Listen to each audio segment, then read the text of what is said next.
you are personally experiencing. And if you are having difficulties, please seek professional help.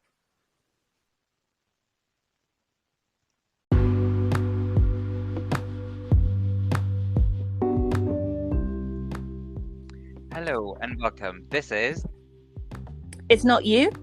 It's Them. I'm Lauren. And I'm Rich.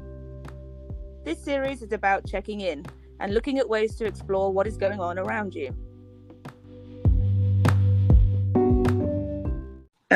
So for today, building on last week, we thought we'd talk about love languages. Yes. It's something that's commonly thrown around. You definitely will have come across it if you go through therapy. It's one of those kind of nuggets of helpful information. And personally, as a psychotherapist, I always find it's helpful to help psychoeducate a client on kind of what's happening, right? What give them some words to go with their experience so they don't feel so dysregulated by it. So there are 5 love languages, and in order. So I'm going to name them and then I'm going to give a brief description about what each one actually means. Okay. So words of affirmation is one, quality time, receiving gifts, acts of service, and physical touch. So those are the 5 main love languages. So what does any of that mean, right? What does all of that mean? Words of affirmation. Sometimes actions don't speak louder than words. Sometimes it is the words themselves. Hearing I love you, hearing you look great today, especially if your partner or even yourself is, even because these also go inwards, right? The love languages, you have your own love language and you have to treat yourself with love and respect. And if you're dogging yourself, if you're critical all the time, you are going to damage your self-esteem and concept of self-worth. So everything that we're saying about your partner, hopefully keep that in your brain, that we're also talking about positive affirmation and all of these things with yourself.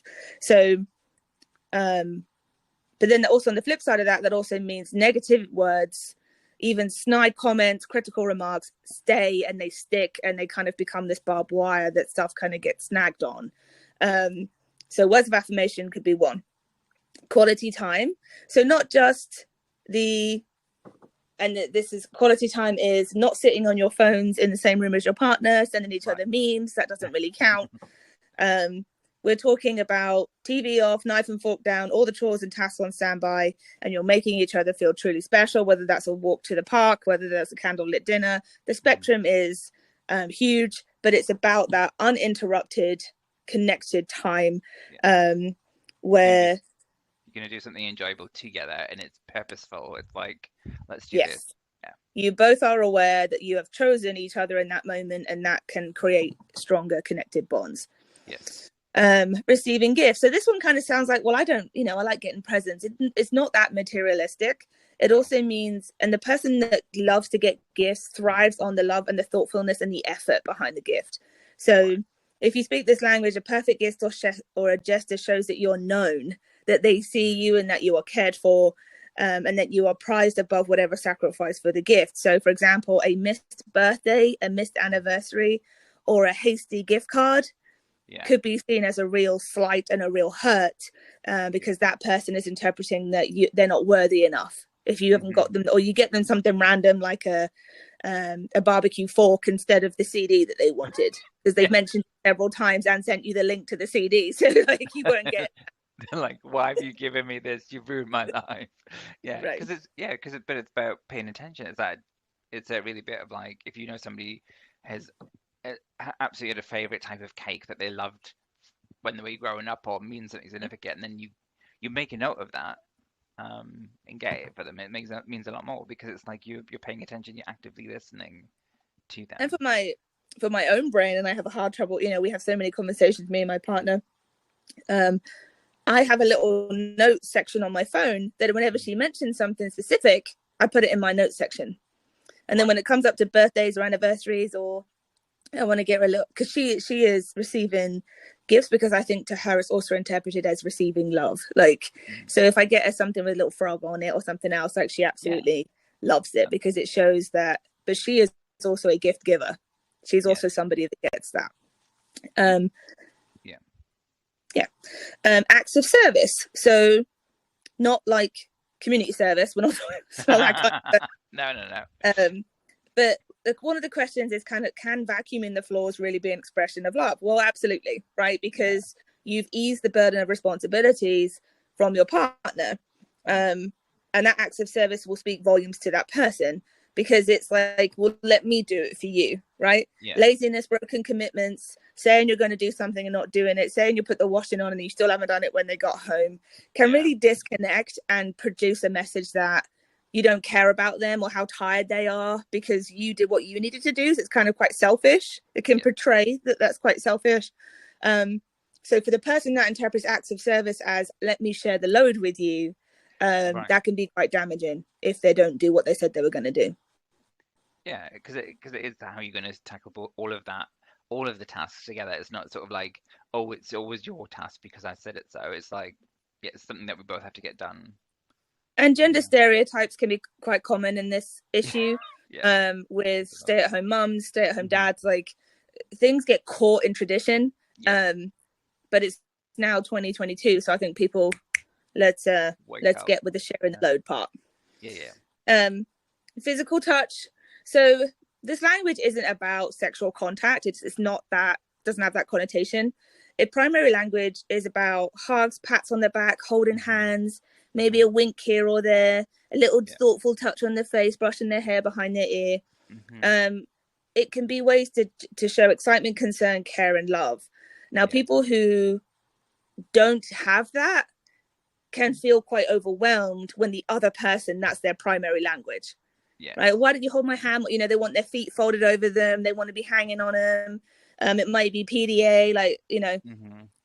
So that's the most common one that people get dysregulated with, because you've got one partner that really, really needs it, and the other partner that's kind of the human equivalent of a cat and is not really bothered and like, get off me and I'll come to you in my own time. So I think that's why I was going to say, what is interesting with that specific element, especially for anybody under the, you know, the LGBT banner, like showing physical touch out in the open in public spaces is sort of like being, over the years, being repressed. So it's almost like there's a certain generation that are walking around feeling like, even if they've just eradicated that from their mind, like, I cannot, my expectation is not that, because I've been told it can't be that. And it's been, you know, it's interesting because it's also like, you know, if you're on a date with somebody and they're very open about it, but you're not, how that can be equal, like it's like a double sting, I suppose, on top of everything else.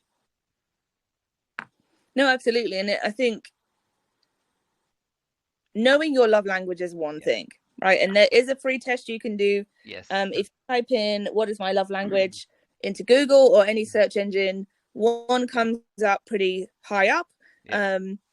And it's just love language. It's called love languages. And you take the free test. Obviously, you have to give your email. Thankfully, you don't have to give a kidney or anything else. Some of them are a big. So.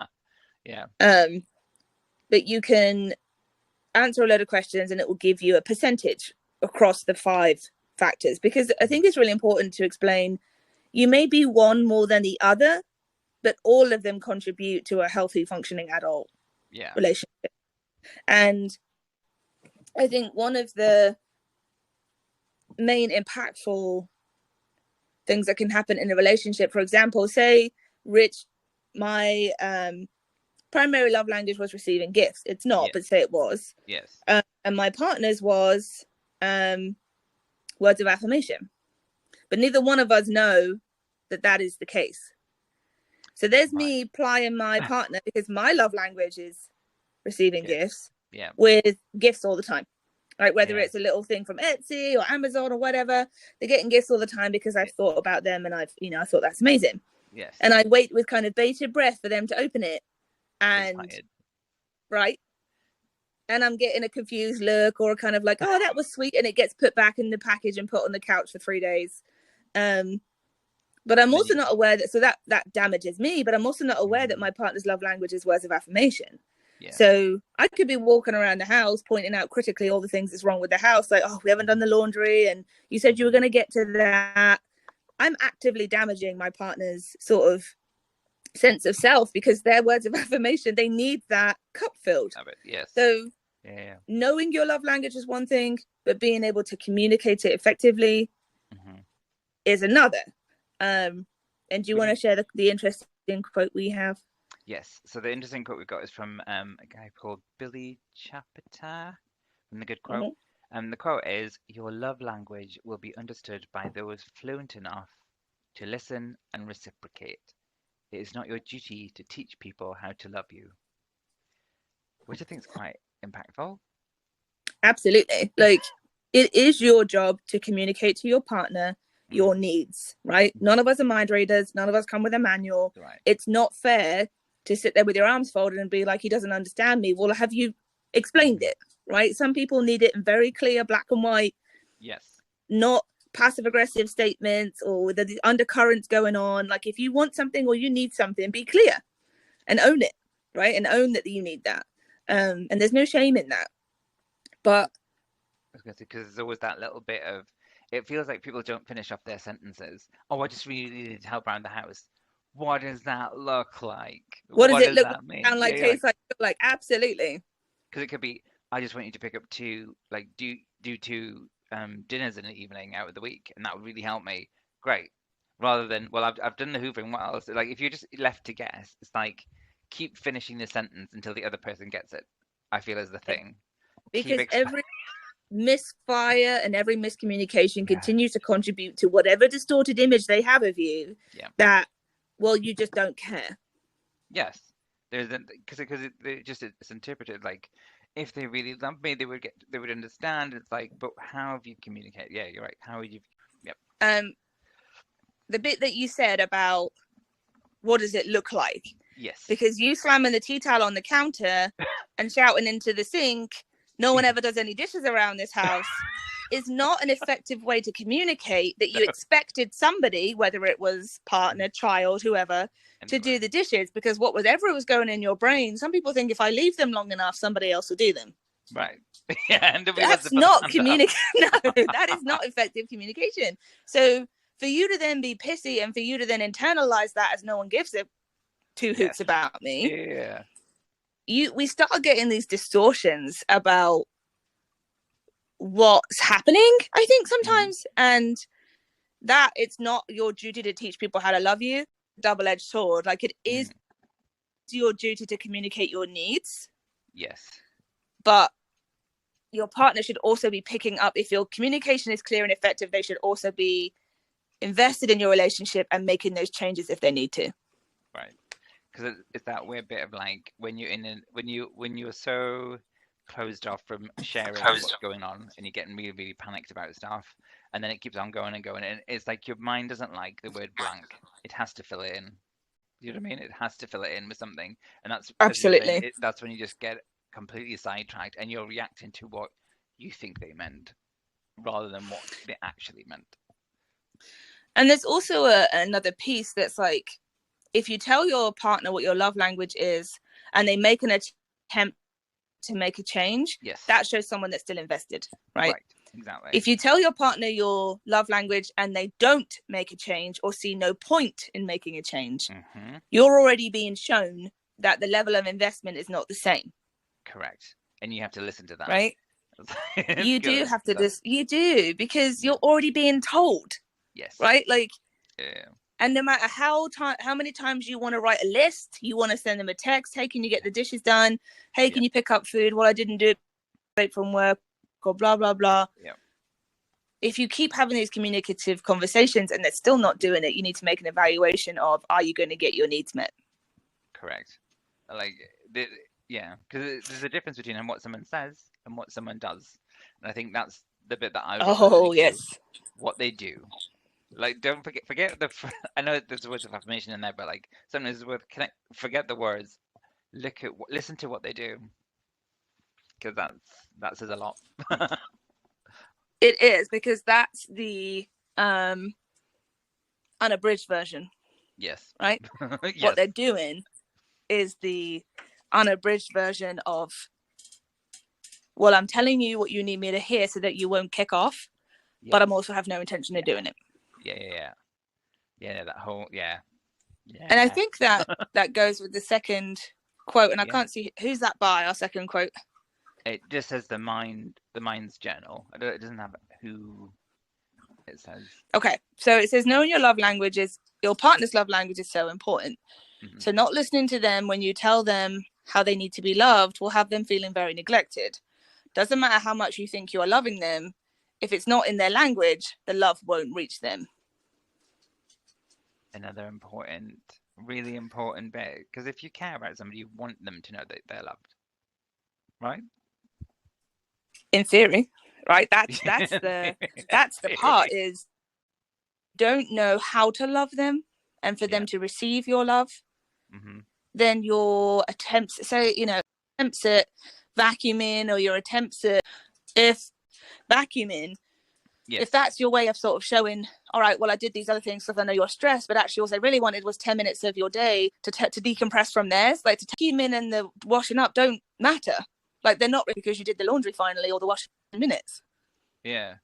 And then that's when arguments happen because people are tired and frustrated and annoyed because one person's over here all gleeful that they finally did something and like, look what I did.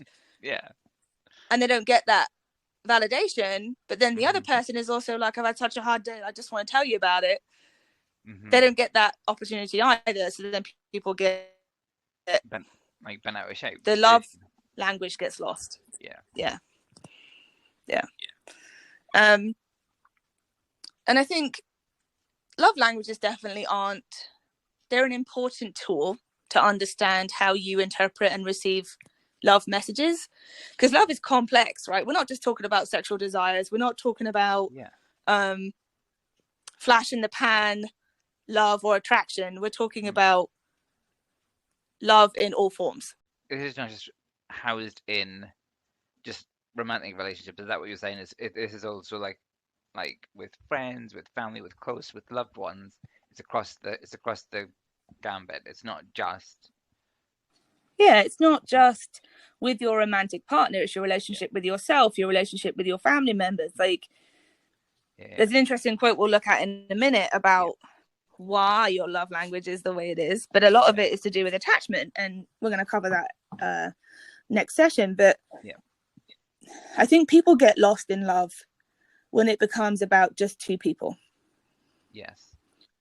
Or I think because sometimes you have polyamorous, polyamorous or whatever. But I think, but what we're fed is two people. Yeah. That's the script. That's the Disney script. Is there's a woman and a man, and he's going to be Prince Charming, and your eyes are going to meet over a barn in the middle of nowhere. Right? Snow White, Cinderella, Tangled, all of these stories, and it's one person for the rest of your life. Yeah, that's quite a lot to pile on, to have the expectations before you even start on your romantic journey or whatever that looks like. Exactly.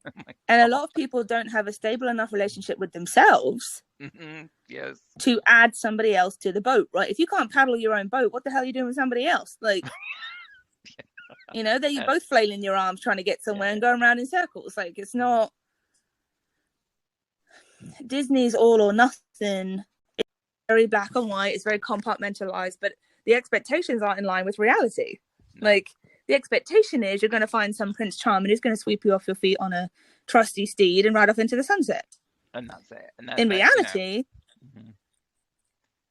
you got a load of emotionally unstable people. Half of them are in meds or in therapy. Like, there's no shame in any of that. But everybody's trying to be something they're not. No one has a solid foundation from which to bring others in. And everyone's looking for the human Band-Aid. You'll fix me, or you'll save me, or you'll look after me. And that's not how it goes. It'll be better when. That is I have a long line of not great dating history, but I would say I noticed when it was all going to go a bit wrong is by having that it'll be better when, and having that next thing, because what it meant was I wasn't living the present. And I think it just it'll be better when, no, because it's conditional. It's not authentic. And when it comes conditional, it comes with terms and conditions. Like, I'll only love you if you meet this criteria. You've seen some of the crazy people, bless them, on Instagram, all these messenger apps that are like, don't talk to me if you're not over 6'3", have your own income, and don't like cats. It's like, but are you looking for a human or a shopping list? Right. Like, what should really be on your shopping list? I think it's got to be there's got to be a lot more to it. Yes, there's an attraction thing, but how can you fully know what you like 100% before you even put that shopping list on there if you haven't tried and experienced and put yourself out there and developed yourself and went on, just explored and tried different things, that shopping list is also an excuse. Well, I can't find anybody because they don't meet this criteria, so I can continue to do me and not have to answer for myself. But then it also, no one's ever going to live up to it. Like, even if you do find the 6'3" cat lover, who's to say he's not a complete arse, or they are a complete arse? Right. Now what? Now you've just thrown your whole criteria out the window, and you're left bereft and lost because you ain't got nothing else. And that golden ticket that you've been sold doesn't add up to anything. It's like your whole identity is then shattered. It's like, my God, when they talk about heartbreak. Yeah, and it's like the illusion of love is more appealing than love itself, right? Because real love, unconditional love, comes with, you can be who you are, grow into who you are. I will love you despite the fact that you have, trouble with XYZ, and you've had previous history and you've got mental health issues. I mean, 95% of people do, right? We live in a world that's damaging. Yeah. But to take ownership of your own stuff, right? We've all been through trauma. Yes. We've all experienced something that's left its mark. We all have unresolved issues. Still an ongoing process, right? It always is. You don't just stop growing. Okay, I've finished my 8 sessions and my life is happy, go lucky now. It's not necessarily that. If it was, we'd be out of a job, right? Absolutely. And that, you know what? I would happily be out of a job if that was the case. Yeah, me too. I would happily be out of a job. But I think it's part of it is like, oh, I wouldn't date somebody who's done this, that, and the other. I'm like, I think the healthier way of looking at it is I wouldn't date somebody who hadn't checked that. Do you know what I mean? It kind of led on to the next quote that we're going to talk about. You want to read it? Yeah. Somebody, again, it's from the Mind Journal. Somebody said your love language is based off what you didn't receive as a child.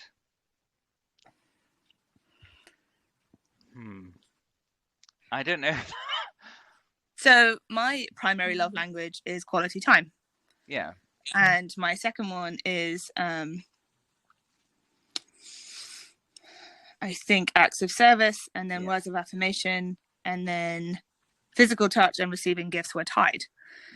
So do you think that I can understand why quality time is high up there, but also look at the job that I do. Right. I think love languages, when you do the test, it's not like okay, well, this is solid, like this is what you are. It's a combination of questions you answered and may not be helpful. I think they do have value, right? And they do help people understand, okay, well, that's why she's not getting it, or that's why they're not getting it. I said it like, you're right, like it's not a prescriptive thing, but I think it is a tool of like self-exploration and asking you, you can ask yourself them questions like, how does that fit into my life? And opening, having that discussion, it's a good tool to have a discussion with somebody with about like, I've just done this test, this is what the results are, I agree with that, I don't agree with it, what do you think? It's a good way to self-explore, I think.